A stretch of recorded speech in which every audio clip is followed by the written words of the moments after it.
Welcome to the Strangers on the Way podcast. I am so honored and delighted to have today's guest with us, Tony Hodges. He's the ministry lead of City Vision. I met Tony about a month or so ago at a conference in Chicago, and I kind of noticed him in different sessions, and he was always smiling, and he just radiated this joy. And I was like, I got to meet him. So as the conference was kind of, I think the last day, I was like, who are you? What's your story? And he graciously agreed to be on the podcast today. So Tony, welcome. Thank you. I'm so excited just to glean from your life. And would love to hear just a little bit about who you are, because I don't know too much either. Who you are, what you love. Welcome to the podcast. Thanks, Lauren. And I just love what you're doing. I wish more people were doing this. There are so many people with great stories in them, but nobody's coming to them and saying, share your story. And it saddens me that so many people in their lives with the great stories inside them because nobody said share it. One of the things, interestingly, that I've started to do, like a lot of Christians, I've got a number of Bibles that don't get read, and I thought I want to make use of it. And I've never done this before, but I found on Amazon you can buy all these tabs. They're dead Yes. cheap, and I thought I'm going to find because I've got hundreds of testimonies, little ones and big ones, and I thought I don't want to lose them. And I say to people when I'm out and about, write your testimonies down, because if you don't, probably in 10 years you'll have forgotten them, and your Yeah. kids and your grandkids will never benefit from that. So it's very simple. I just find picking one at random. I won't go into it now, but I just sort of make a little, you can bet these little Oh, I things love that. right on it. And it's just great. It just encouraged, it says David encouraged himself in the Lord. Yes. And we've all got Bibles, we all mark in them, but there's something, it's going to be joy looking at that if ever I'm feeling down and thinking everyone has a story of when God came along and did something.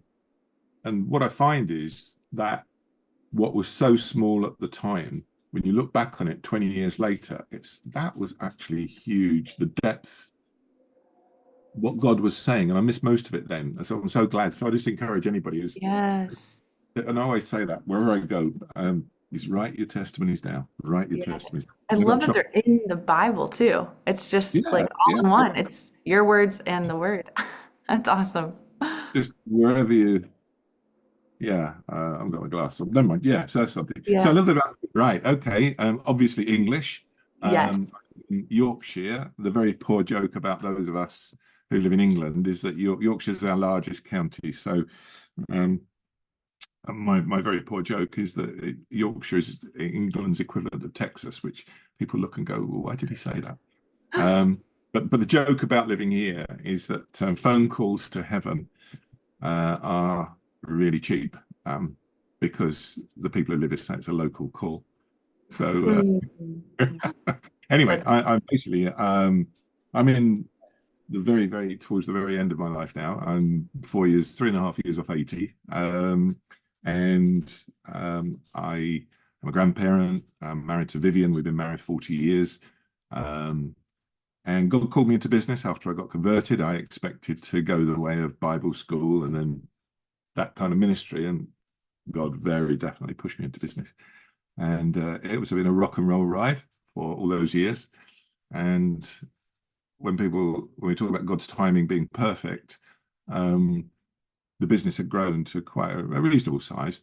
And a big American insurance company came along and said, we want to buy you. Don't go anywhere else. We've watched you for years. We know you're really good. Come out to Chicago. We want to wine and dine you. And they bought the company 2 months before COVID. wow. So Wow. 23 years work building the business could have gone down a big hole. And because they were very much bigger, like we had 100 people, but they had like thousands. So we got them off our little ship onto a big aircraft carrier that was able to weather the storm. So that was Wow. God's witness to them. There's a little bit about me anyway. Wow. That's amazing. What have you what have you learned from like cultivating a business? I know it's a big question, but yeah, No, it's a good. I think one of the things I used to find when I was in church, if I was praying with people, I would often get a sense, like we have as we prayed here, you get a sense of a word coming, you're praying. So I remember driving somewhere and kind of bewailing to the Lord that, Lord, I wish I could be in ministry all the time. It seemed so much easier to hear from you. And I distinctly heard the Lord say, son, if you can't hear me in a business meeting, you won't hear me anywhere. And it was, oh, wow. It's like, I am Wow. everywhere. Don't just Wow. look for me at church, look for me wherever you are. That's what Jesus said, seek first the kingdom. So I think um, the number of times that God has showed up and done miraculous things in my business, and I think it's because that's the area that I now seek to minister into a lot.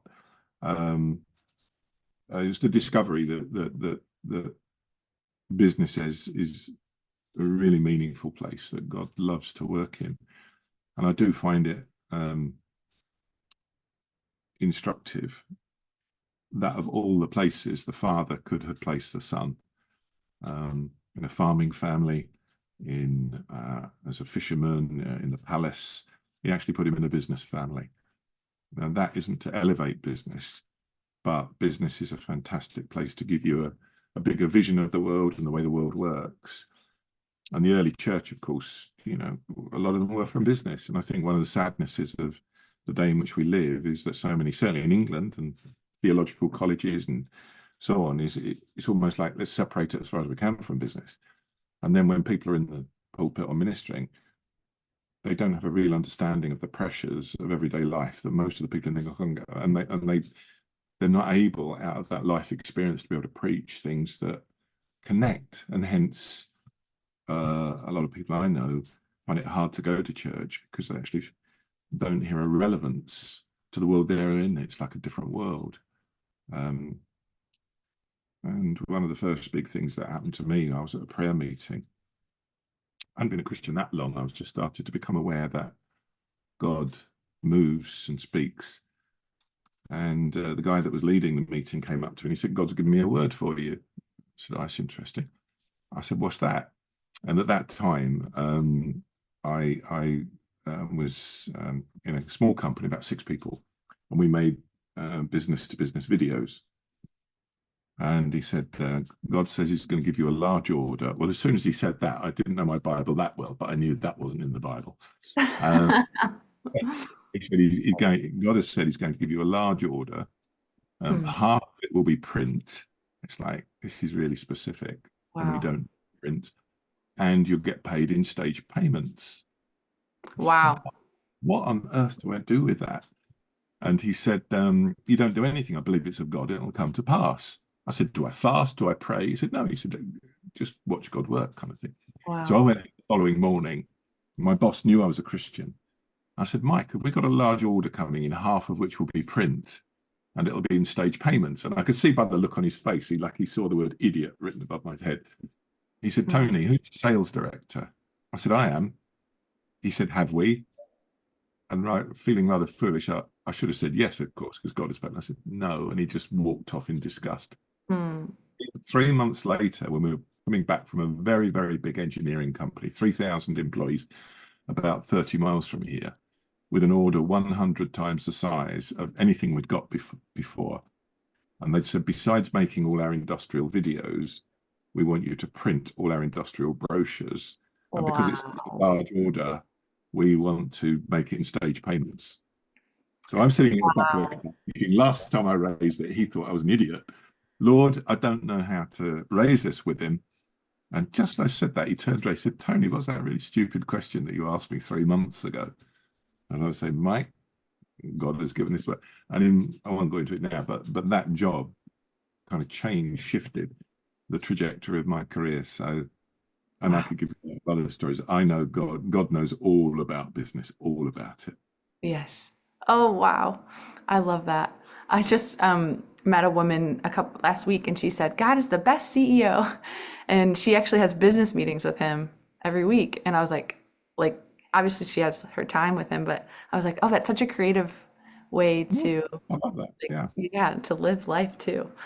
How did you encounter God, initially, and how did he just set you on fire? I think God wired me as a fairly philosophical disposition, and um, I never knew my mother. There was a sad story there. My dad, not through unkindness, but he moved away when I was very young. So I was raised by my grandmother and grandfather, and every night my grandmother used to do this strange thing. So I'd have been like just 2 or 3 years old. She would have knelt down and we said the Lord's Prayer, and I didn't know what I was saying. Our Father, Amen. But it gave that consciousness of Mm. something more. Um, and so I started saying the Lord's Prayer every night. There was no Bible, no church, no discussion. We never talked about it. That was part of what we did. And I think it must have meant something, Lauren, because I always remember I hated physical education. And on a Tuesday, I can still picture myself now being at the gate and turning back and saying, I was about 7 years old, Moran, it's physical education today and I hate it. Will you pray for me? So there was some sort of connection there that Mm. prayer meant something. And I think the first time I really prayed was I was 11. And we have an exam in our country that really determines which direction you go in when you're 11, called the 11 plus back all those years ago, 60 years ago. And I remember really praying, and I knew in that exam I was doing brilliantly, and I knew God was helping me. And I did do well. I got a scholarship to go to a school that was Wow. great. They couldn't afford to send me. I couldn't afford the bus fare. But I remember Wow. walking the street feeling me and God were just best mates. It's difficult. It's just like it was wonderful. But that didn't last. I saw Ben-Hur, and I was really struck by Jesus in that. There's a scene where he just looks at the centurion who's coming over to whip him, and the centurion gazed. And I thought, who could have that power that just by being there and being still, it could? But it was much, much later. I then did the kind of sex and drugs and rock and roll thing that silly people do in their teens. And life was going externally very well. I was quite successful in what I was doing. I worked for a recruitment company. And internally, life was becoming a disaster. I was in a really bad marriage that I'm sure I contributed to making it bad. And I don't know how it came into my hands. And I picked it up a few times and put it down because it was just a dry and dusty, boring religious book. But it was Mere Christianity by C.S. Lewis. And I opened it in the middle one night. I picked it up for the last time. And Lewis was talking about the way that marriage should be. And something deep within me said, yes.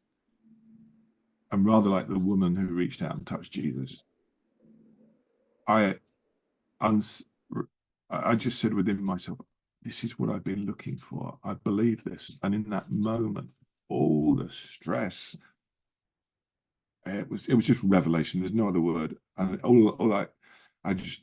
it's so big you can't put it into words. Like Christ is everything. This is the power of Christianity. And I didn't hear the audible words, Lauren, but somehow communicated to my heart and my spirit. The words were, I love you. I always have loved you. I always will love you. And I knew it was Jesus. Man, it set me on a whole new trajectory. I'm not saying I got my life sorted out overnight, but it's like I just became a disciple of C.S. Lewis to begin with. And I started going to church and I made all kinds of mistakes. And the marriage didn't go well eventually. There's a whole story there. But you learn, and God is with you in your darkest moments, and He's with you in your best moments. And He is discipling us so that we can disciple others. Mm-hmm. Thank you so much for sharing that. As you were talking, I just kept hearing the word marriage, and if it's okay, I'd love to lean in and just, in America, I haven't seen it done very well, even by people in the church.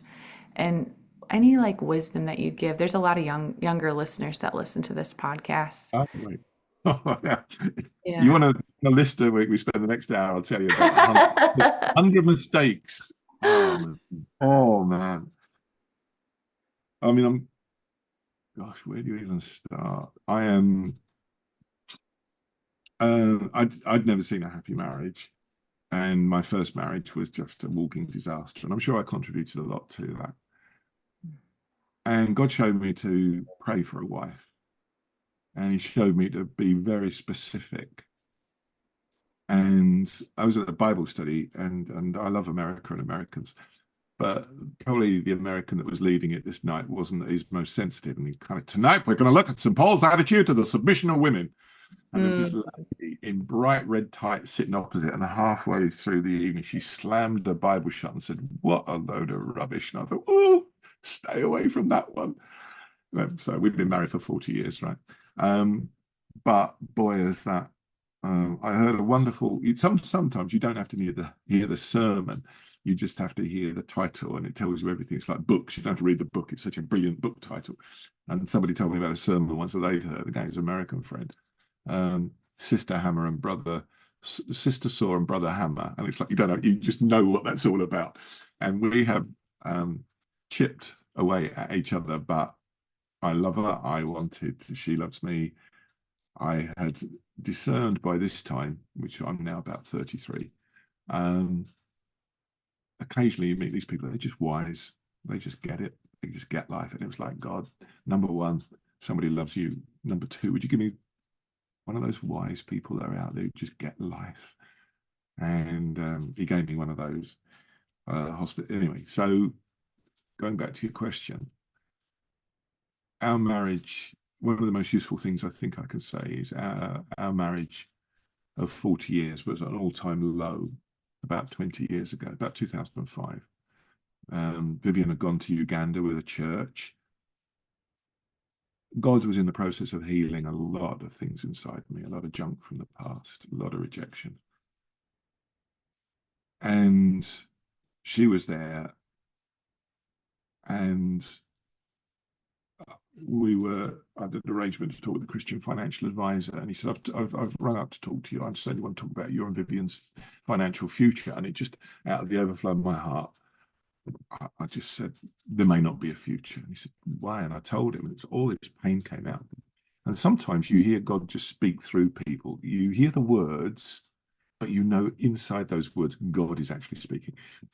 And he didn't say it aggressively. He said, Tony, you have to change your attitude. But I heard God, and when you hear God, you go, well, I want to, but I don't know how. I walked into the front living room, and on TV there was a Christian program, and it really moved me. And I thought, I wonder if God's touching Vivian now in Uganda. And it was followed by something. And long story short, I came across something I'd not heard about before, about core fears. Sometimes we talk about hot buttons and triggers, but it was a real teaching about no matter who we are, we can have core fears within us. And if we don't understand that, that pain will produce difficulties. And when I got my head around that, and there's a lot to say, but in a short space of time,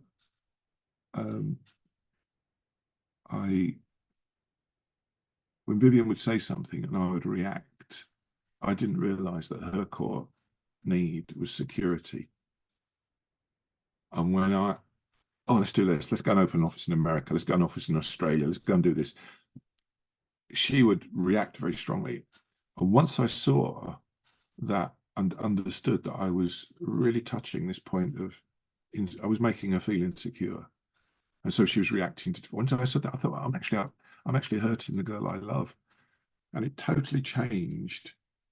So when we blew up, it's sort of me, well, you've said that, and you get into this horrible, it just changed. And that's what happened in the garden. The first thing that happened when Adam and Eve fell was they ran and hid. And why? Because they were frightened. And fear is one of the elemental spirits of the universe. And we know that God is love, and love casts out fear. Perfect love casts out fear. So I think that was part of the journey, was learning how to love Vivian in a way that she now, and I'm a long way from home, I'll tell you even now, but was to try and love her as she is, not as I expected her to be. Wow, that's profound. Beautiful. Thank you for sharing that. Yeah, that's so good. You'd mentioned like ideas of officing out of Australia and America, and I know you are it sounds like a builder of things and a birther of things. Could you share a little bit about that and then a little bit about City Vision as well? Yeah, sure. Yeah, I had somebody who been to School of Prophecy and was coming over to meet me in London, and she said, I was asking the Lord on the underground about you, and he said, you are somebody who knows how to create something out of nothing. And that is a truth. And I think it's a wiring that God gives us. There's nothing clever about it. He's just the way he made me. It's not about being a possibility thinker. I mean, it's part of that. But there's some kind of seeing that you can't put into words, that you just know that if things are arranged or done or whatever, it's going to work. And it's like, um, it's like if I see it, don't try and tell me it can't be done, because you're wrong. Because I just know already. I don't know what it is now, but I know as I keep move towards it, as you walk into the fog of it, the fog clears. And I have this sort of simple, one of the ways to sum up my theology is go and show. If I'm speaking at conferences, sometimes I'll get somebody out of the audience, say, look, I know I'm not God, but I'm going to play God for a second. And I want you to play Abraham. I'm going to put my arm around them and I say, right, Abraham, I want us to be friends. And we're going to do that all the while you stick to your job description. I promise you, I'm going to stick to mine. So get your slate out, Abraham, and right at the top of it, Abraham's job description, and halfway down, right, God's job description. You ready, Abraham? So we do a little bit of micking, and he gets in. Are you ready to write? Yeah, okay. Right at the top, Abraham's job description. Are you ready? Yeah. Right. G O, and there's this long pause, and Abraham's waiting, and God says, "No, that's your job description." Go underneath where it's God's job description. And I promise you, if you stick to yours, I'm only going to stick to mine. It will work. S H O W, show. Your job is to go. Mine is to show. Everywhere you go, be looking for me. I'm God. I'll reveal myself to you. I just want you to be looking for me. Or as Jesus put it, I want you to be seeking first my kingdom everywhere you go. When I'm there, I'll show you and you'll know it. And I felt that what was happened when we met in a way. What you didn't know was I'd been down in Tampa and given some talks to groups of leaders down there. And I'd then been in Denver and I'd given about a dozen leaders there and had a really great afternoon session. And when I left the hotel in Denver the following morning, the guy that had organized the meeting for me in Denver had left a book at reception. What he didn't know the conference I was coming to or what it was about. He certainly didn't know that it was all about the contents of the book. And he certainly didn't know that people referenced in the book were at the conference. And that just, I love that. Me too. Wow. Just rock up, just be present, be expectant. God's Mhm. there to show you. He's God. He can show you. Yeah. Uh, and I love that. To me, whether it be in more traditional ministry or whether it be in business or whether it be in City Vision, it's like, I wish I really knew what an adventure following Jesus. You don't know what God's got in store for you. And that's why I said to you when I was praying beforehand, I just felt that Jesus was saying, come on, come Mhm. on. I've got more. Come on, come on, come on, come on, follow me. Come and follow me. Yes. Oh, I love that. He is really fun and really creative, and I love that he's in the details like that. That's so powerful. And yeah, I mean, we all go through seasons in life. There's times when you feel very close to God and you feel that you can write prophetically, hear prophetically, and others. It's like, and C.S. Lewis said this is like, where have you gone, God? Just like feel Yeah. nothing. But one of the things is that I remember once saying, what does it mean to glorify you, Lord?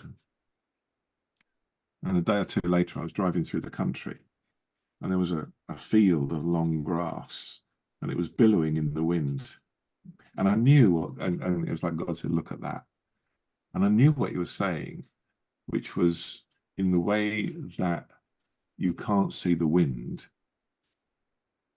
but the perfect submission of the grass makes Mm. the invisible wind visible.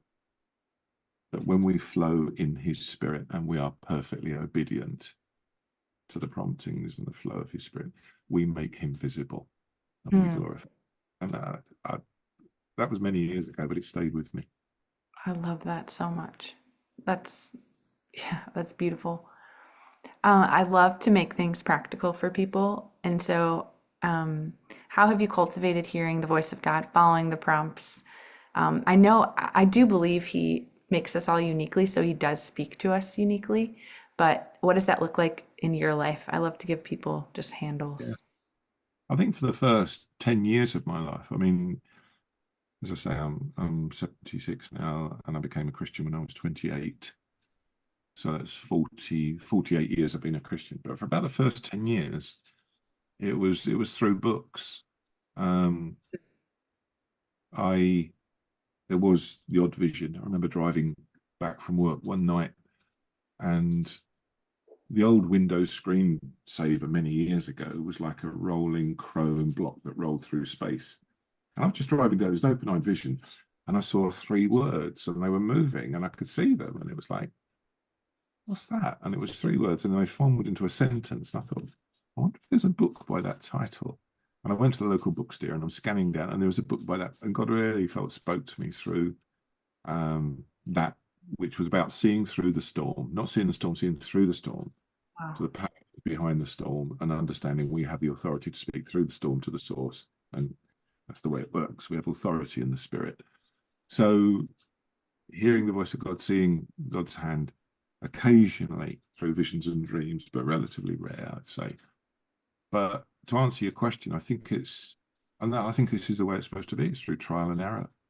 Hmm. You learn, and the more you step out and you're willing to make mistakes and be humble about, I got that wrong, the more you begin that fine tuning to sense when it. And I remember a number of years ago, I was driving down the motorway with a friend, and I was saying, Wayne, one of the things that I think is a mark of a mature disciple is to be able to discern the difference between coincidence and God incidence when God is actually in it.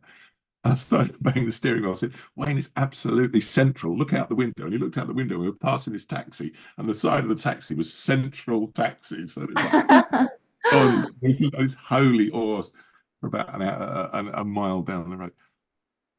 And I think we learn by was that you, God? I'm gonna um the voice of God through the Bible, this very painful marriage that eventually did not end. And we didn't agree on many things. Um and I prefer to think of adult baptism, but I honor people who believe in infant baptism. And we'd agreed that we'd have our son christened, baptized. And we were come back from the church, and the room was full of my friends from church, and it was a fairly legalistic church. They were lovely people, but it was pretty much, you do wear a tie, other stuff. And her family, and you could have cut the air with a knife. It was awful. And I drove out to a local park, and I was wandering around in the snow, just crying out to God. I said, "Where are you, God, in all this? This is a mess." And this was a couple of years after I had the experience of reading C.S. Lewis. And this was the first time that I would say I really heard God.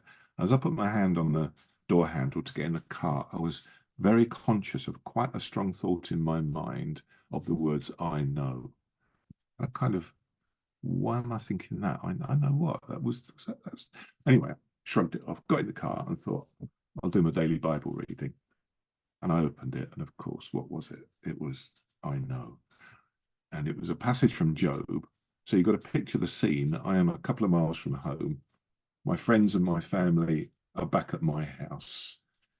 Most of them thinking that since I started to follow Jesus, I was an absolute nutter. I mean, it was like, and what did I read? I know. What was the Bible reference? And it says, I think it was Job. I don't know where in Job it was.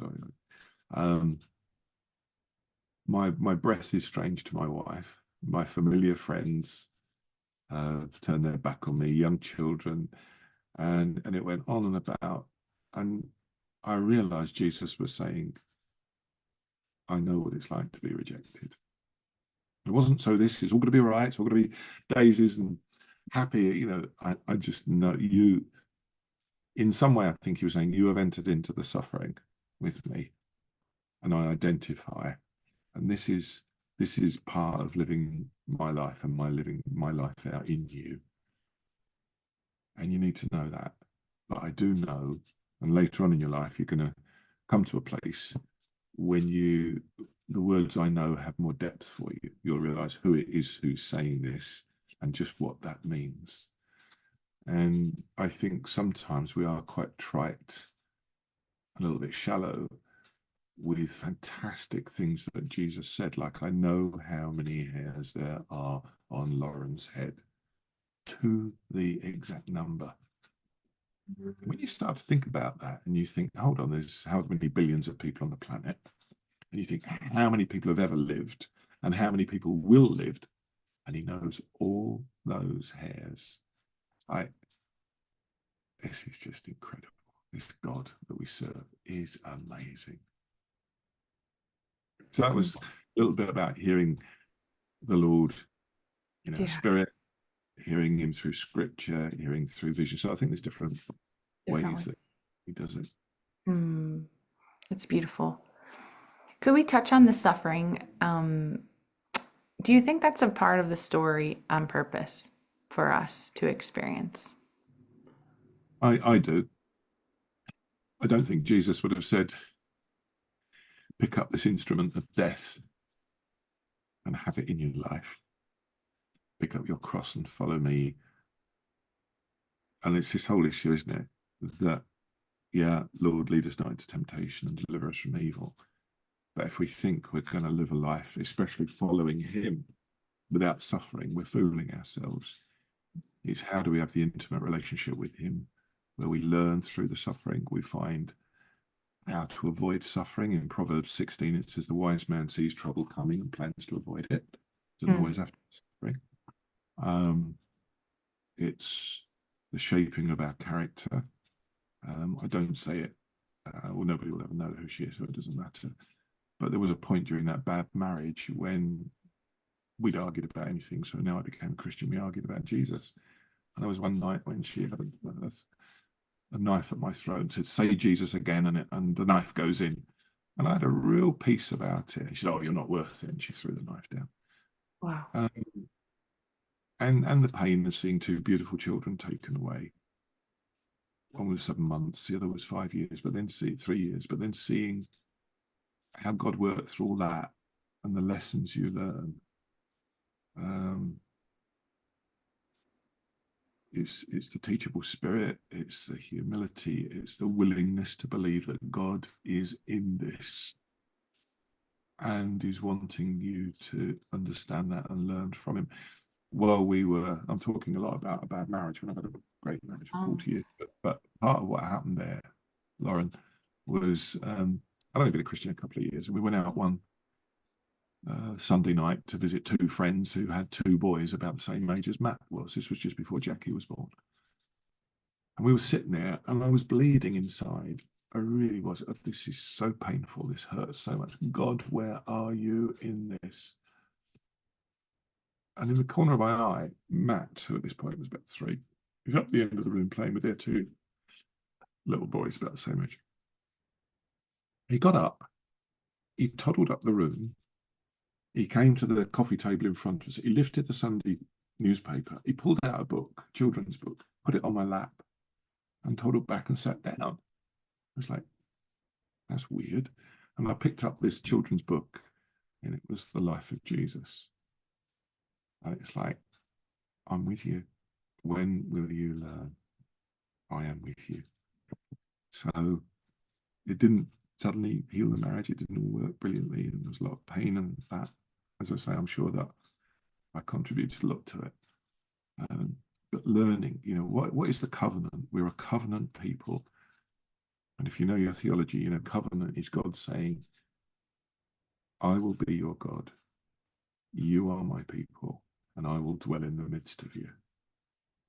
And it is learning that we are his people, that he dwells in the midst, and he chooses when he will reveal himself. Our job is to have faith trust in his promises, act like it's true, and very often, as you have, and many of the people listening to this will have, experienced the truth of God's existence and his love. And also he says, if we don't get chastised from time to time, we're bastards. He uses very strong language. Part of our chastisement is him really, probably called child abuse these, but tanning our bottom. When I was a kid, you were allowed to do that. But it's times, God loves us enough to give us a good smack as well. It's because he loves us so much. That will hurt you if you carry on doing that. That isn't good. I've got a better plan for you. Now, come on. Yeah. Wow. Thank you. I just feel the weight to this episode. Thank you. I just think there's so much people are gleaning from your life. So thank you for being vulnerable. And I love that when we're in the midst of the dark, like the children's book shows up, like he still chooses to, even like he doesn't really even have to tell us like I'm here, because it's true, but he does. And I just think there is an aspect of him that you only get to experience in the suffering that you don't get to experience in any other way. And yeah, the fact that we are not alone in those dark places, and maybe we see it after the fact and we don't see it in, but it's just, yeah, it's beautiful how he met you. It's his knowledge of us, I think, that blows us away. At the end of that story, before I met Vivian, I'd made a very simple covenant with God. I didn't know any better. And I said, do not let this house, and we can't tell God, but I said, God, don't let the house be sold if we're going to get back together again. That was in the July that we parted. At Christmas, I went to, never knew my mother, but her twin sister lived in Canada, and I went and I discovered she'd prayed for me all my life. I mean, it's incredible. And I noticed she was reading a book called Adventures in Prayer by Catherine Marshall. I said, I like this. Can I borrow it? It was about different types of praying, and I brought it home. 3 months later, it was my birthday, and a couple had offered to buy my house. And it was like, this isn't just selling their house. This is saying goodbye to any possibility of a continuing marriage. Wow. And saying goodbye to 2 beautiful children. So it wasn't an easy decision to sell this house. And I woke up on the morning of my birthday, and I thought, I was like dozy. I'll just read a bit of that book that I brought back from Aunt Beryl from Canada. And I opened it at chapter 5, which was the prayer of relinquishment, where she said there was a time when you've prayed to let go. As I read that, it was like a guitarist strumming a chord. There was a twang in my spirit that was very strong. And I thought, God has just said, release the house. And I was happy and sad at the same time. It was a really, really painful marriage. So I was sorry. I was kind of relieved that the pain was, God said the pain's going to stop, but also the pain of losing 2 beautiful children. By about 12 o'clock, I went to work and I thought, you had just woken up, Did it really happen? At 5:30, no, I'm not sure at all. I was in a semi-dozy state. I think I made it up. And by 11 o'clock, I decided, no, it didn't happen. 11:05, the telephone goes from my aunt in London, Ontario, outside Toronto. Happy birthday, Tony. I said, thanks. She said, I was praying for you this morning, and God told me it was really important that you read chapter 5 of that book that I gave you. Wow. No way she could have known. I sold the house. The people who bought the house became Christians.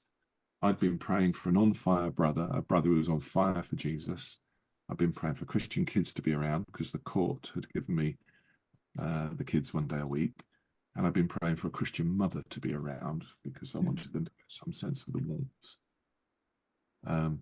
The couple, the family that bought my house, it's like I got a job lot, I got the whole, and then 3 months later, God led me back to buy the house next door to them. Wow. It was just miraculous, Lauren. It was just, and this is the goodness of God saying, I know you've been through pain and I know you've been through hurt, but this is how I'm going to put your life back together. Wow. Oh, your life is a story.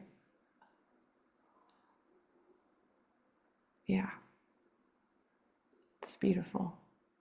And in all of this, you have joy.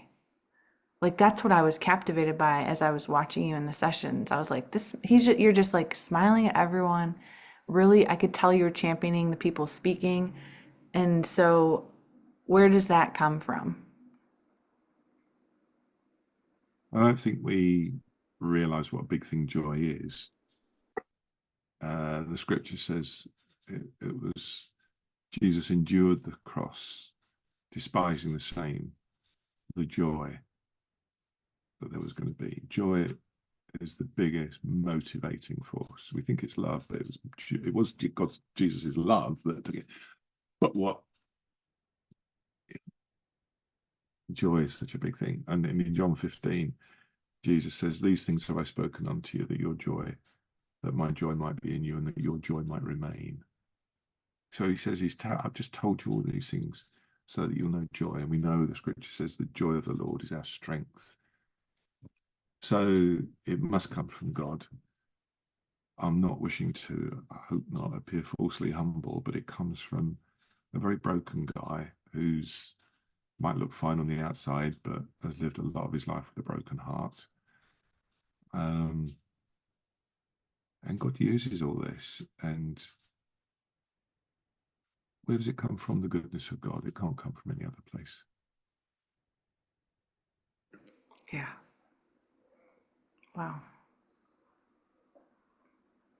It's beautiful. It's He's a beautiful. beautiful God. Yeah. Mm. Any other final words just of wisdom for especially the next generation as Yeah. they start their lives, in the mid 20s or 30s, like any wisdom that you have now for that Whether generation? they whether they would regard it as wisdom is another matter. But I think I was in my mid-40s before I discovered how I learn. Might sound really daft, we're supposed to go to university to learn, but we just cram facts, but we don't learn how to learn. Jesus said, "Learn of me." We know that in the Jewish nation, in their culture, they hold the highest esteem for learning. And I think to know how you learn is one of the secrets. And for me, I discovered it was simply through asking questions. I mean, it's so simple. I remember when I was 16 and I left school and I went to work in a factory, I remember a manager screaming at me saying, "You have absolutely no initiative." And he was right. I didn't have a father who spoke to me. I'm not knocking him, not criticizing. Nobody had taught me how to live. I find it very, very instructive, Lauren, that what is the first thing that we find in the Bible God doing after he'd created his beautiful creations of Adam and Eve? We find him walking in the garden, helping them how to learn how to live life. Beginnings and endings are important. I find it very instructive that the very last thing in the Bible, we find exactly the same thing. He shall turn the hearts of the fathers to the children. He still turned the hearts of the children to the fathers. He's still saying that one of the most important things in this relationship is our relationship with our dad. And I know as somebody who has lived, and not because my dad was a bad man, but with an incredible amount of pain because he wasn't there. I never knew his love. I'm sure he did know it. He was a bad man, but he just wasn't there. He wasn't present. And God has done a lot, perhaps for another time or not at all, but God's done some massive things in my life of releasing me from that pain and showing me how so many people carry the pain from the father wound and need healing of that. Yeah, there's another whole set of stories I could tell you around that. But Would you mind leaning into that? Because one of my biggest passions is connecting the generations together, and I actually believe this is, I think, one of the most vital purposes of the church to help heal the father wounds. And in America, this generation, Gen Z, has been called the most fatherless generation that we've ever seen, for various ways, absent or not present, or and so could you share like a little bit about your experience healing? And then I almost feel like if you feel prompted to just, yeah, speak as a father to our listeners, or bless, or whatever you Well, sense. I Yeah. would love to do that. I would love to do that. Um, I've told you how old I am. About 40 years ago, I was driving up the main motorway from London to where I live, which is about 2 or 3 hours north. Wasn't thinking about, and my father wasn't a bad man. He wasn't. He just wasn't there emotionally, and we didn't. And he didn't want to talk about things. And he, although he left when I was 3, not badly, but it was a very difficult time after the war. There was no money or anything.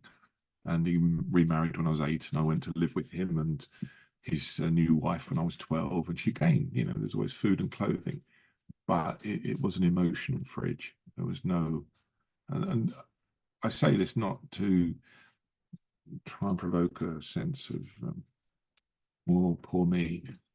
The happiest 2 or 3 weeks in my growing years were when I went to live with him and my stepmother. There was a lovely couple next door but one, and they couldn't have kids, so they started to take me out on a Sunday. And I learned that a conversation was starting about could they adopt me, which would have been very difficult for me to live 2 doors down. I tell you, the feeling of being wanted and valued and significant and not a nobody and not nothing, they are love. And it turned out later they were Christians. I didn't know that at the time. They are love. It's like once you've tasted it, or it's like once you smell a certain perfume, you'll recognize it again. That love, even though it was. So anyway, 40 years ago, I'm driving up the motorway. I'm being quite successful in business. I'm like now the divisional director of a big international consultancy. And out of the blue, God says, phone your dad. It's like, what? What do I want to do that for? But when it's God. By now, I'd learned to recognize when that prompt, that unction is the voice. My sheep will hear my voice. It's phone your dad. And I'm going to tell you what is probably the most surreal moment of my life, Lauren. Um, I wouldn't know what to say to him. And the surreal moment was finding the words within me. Were they mine or were they his? They were not words that I would have thought of or been conscious of. And they were the words, I need you, Dad. The presence of those words inside, I erupted. I'm going very fast in the outside lane. I'm erupting in pain. I am crying, sobbing. I looked in the mirror, tears straight. It's like, where did this come from? Anyway, it subsided, and I thought, just out of sheer obedience, I need to phone him. And the most surreal moment was phoning my dad when I didn't have the feelings, and it was just cold obedience, saying those words. But as I went, he picked up the phone, Hodges, and as I went to say the words, it happened again. And I struggled out these words, I need you, Dad. He said, what's happened? Have you had an accident? Is it Vivian? I said, I need you, Dad. He said, stop it. You're getting me upset. I have to go into a meeting. And he just put the phone down. So I got home that evening, and as I told you, God had been working through books. And there was a book that I knew I had to read. I didn't know what was going to happen. But that evening after dinner, I sat down and I read the first page. And it says, Danny was in my office rolling around, sobbing and screaming, I need you, Dad. I need you, Dad. And it was all about the pain that when we're children, we can't handle it, we can't process it, we haven't got language for it, we push it down. And we like tie a knot on it, and it produces all sorts of depression and anger and frustration and pain, but we don't know how to deal with it. And there'll be a trigger then, and it comes out like a Vesuvius, it explodes. So I am thankful. I am processing. I'm thinking, what do I do with this? Because I know I carry a lot of this pain. And I said to Vivian after a couple of, I want to try an experiment. I want to lay on the couch, come and kneel beside me, and I'm just going to pray, and I want you to be with me to ask the Holy Spirit to take me back to a time in my childhood where I'm emotionally snagged. Because I couldn't explain it, because even though I'm a grown man, I feel like 12 inside. It was weird. And so she was willing to try that. And as I prayed and said, Lord, take me back in my imagination to a place where I'm snagged. In my mind's eye, I was suddenly 8, and I was outside the Regal Cinema in Gravesend, the town. And it happened again. This pain came out. And Vivian got quite frightened. She said, the neighbours would have thought you were being murdered. I was like scream crying. Anyway, it subsided, but I was quite pleased because I thought I found the key here of how to pray, to give a pathway to God, to my heart, to clear this junk. Until I got up in the morning and I went in the bathroom, and I don't know whether you've ever gone to a dance or a ball and you've worn one of those velvet chokers that women can put around their necks. And my neck was blue. Such was the force of this coming out. Was it a deliverance? I don't know. I'd blown hundreds of blood vessels in my throat. And I thought, what's that got to do with being 8 and standing outside the Regal Cinema? And then what were you doing there? And I remembered that the only time I saw my dad during the week was on a Saturday morning. We met outside the Regal Cinema and we went shopping for an hour, and then he went his way and I went mine. I wasn't conscious of that in me, the pain. I'd known something that all my life, a pain still there in a measure, that I've come to realize is a broken heart. And I don't say that for self-pity.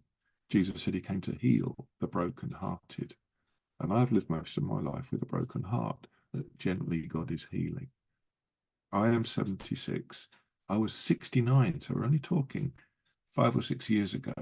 I went away on a prayer retreat, and you were led into a deep time of prayer. And Lauren, erupting from within me in a place that I didn't even think existed, I found myself screaming at my dad, who wasn't there, but we were led into a visualizing prayer. Why did you allow me to feel so ashamed of myself? I wouldn't have told you that I felt shame, but God revealed to myself to me that within me is pain that he understands, and he wants to heal, and he's just taken his time over many years to slowly make me more and more of a whole person. Thank you for sharing that. Oh, it's beautiful that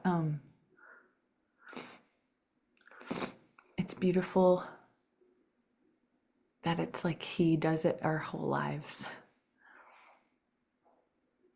Yeah, Like, it's not like you've been in the garage, you've been fixed, you can drive for life. yeah. It's and one of the lovely verses, I think it's 2 Corinthians 1, 3 or 4. Comfort others with the comfort that you have been comforted with. It's like, don't point the finger, don't judge. You do not know that Yes. smiling, successful person. You Yes. don't know you, but we don't have an idea of what's going on behind the mask. Yes. And you just maybe end with, I was 28 before I became a Christian, but a moment in time when I was 16, which I honestly believe was a Jesus moment. I just started to come alive and realize I could think. And it wasn't an encouraging atmosphere to realize I actually can think original thoughts. Very liberating to discover that. But I remember walking down the country lane. It was a split second, But I am telling you, this 60 years after it happened, and it was still there. So I believe it was Jesus. And I had this, my stepmom and dad had just had an argument. I'd gone out for a walk. And these strange words to use, because I didn't come from a religious Christian home. I felt for a split second like I was looking out through the eyes of Jesus. And I could see my stepmom and my dad. And her heart was there and his heart was here. But in front of them was a mask. And the masks were crashing into each other. And there was that sense of, I made hearts to connect, not crash. And the sense, if I had to put words to it, was a yearning of why can't they see what they're doing to each other? And my take on it is sometimes we think things that are absolutely 100% just for that moment correspondent with how he sees things.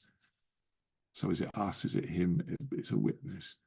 But it was like, this is how Jesus feels. He wants the hearts. He doesn't want masks. He wants hearts to be joined and in love with understanding. And that's what he came for. Yeah. It's amazing, like, even them walking in the cool of the day and like naked, the most intimate places. And that's like, I think that's the beauty of what Jesus actually brings us, because he takes away the shame and he takes away the all of that so that we can be connected with him fully and one another. And yeah, oh, I'm just blown away. Thank you for all of this. Anything you'd like to say just around like father blessing, or just Yeah, anything to people who might be resonating with this from their own stories? yeah. I'll just speak. And I was thinking the other day how the Holy Spirit hovered over the waters at creation. So as I speak to whoever's listening, young, old, male, female, whatever, I pray that the Holy Spirit would be on. And you wouldn't hear me saying this to you. You would hear the Father heart of God that yearns for you, speaking to you. And this is what I believe he would say to you. I see you. I see you. The world doesn't. But I see you. I made you. I formed you. And so I understand you in ways far more than you will ever realize. And I'm for you. And you may think the bridge to fatherhood has been broken. But I build very good bridges. And the bridge that I have broken between my heart and your heart is unbreakable. And you are special. And you are beautiful. And you are chosen. And I say to you, be healed in the name of my Son. Because I created you to flourish, and prosper, and to do well, and to succeed, not in the world's way, but in my way, the way I have designed for you, that you will experience in its fullness in eternity. And I bless you.